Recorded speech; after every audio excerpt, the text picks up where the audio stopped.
Is it better to eat our vegetables raw or cooked? If you're thinking raw, you're right. But if you guessed cooked, you're also right. A number of nutrients, like vitamin C, are partially destroyed by cooking. On the other hand, some nutrients, like lycopene in tomatoes, become more absorbable upon cooking. So I advocate eating a combination of cooked and raw foods. Check out this study on long-term raw foodists. The study was done in Europe, so the average Western diet here wasn't terrible. About 4 servings of fruits and vegetables a day, versus a better so-called wholesome nutrition diet of 7 daily servings of fruits and veggies, both raw and cooked, versus a raw food diet in which they ate on average a whopping 17 servings of fruits and veggies a day, leading them to have about 3 times the beta-carotene intake compared to the average eaters.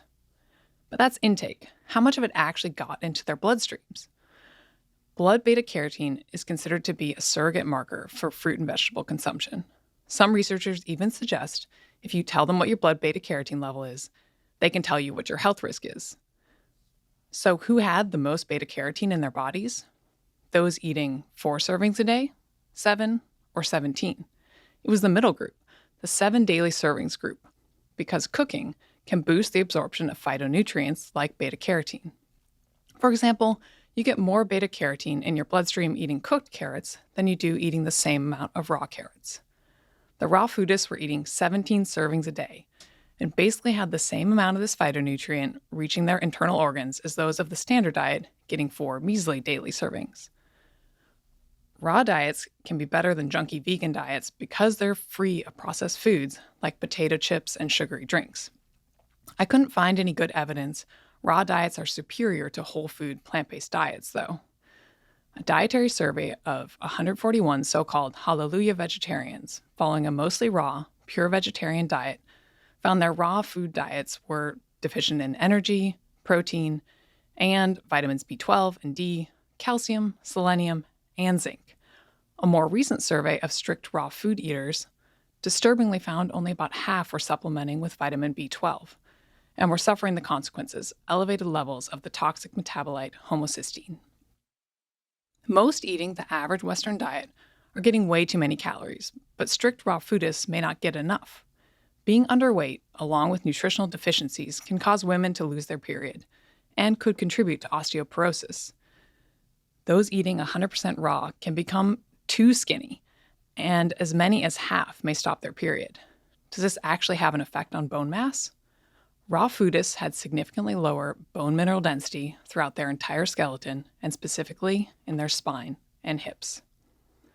There are a number of seriously flawed myths that circulate within the raw foods community, like we need to consume live plant enzymes, which are deactivated by cooking. Well, they're deactivated by our stomach acid too. And since we're not plants, we have no need for plant enzymes. Our body makes all the enzymes we need to function from the protein we eat. If, for whatever reason, you want to eat 100% raw, first, you must take a B12 supplement.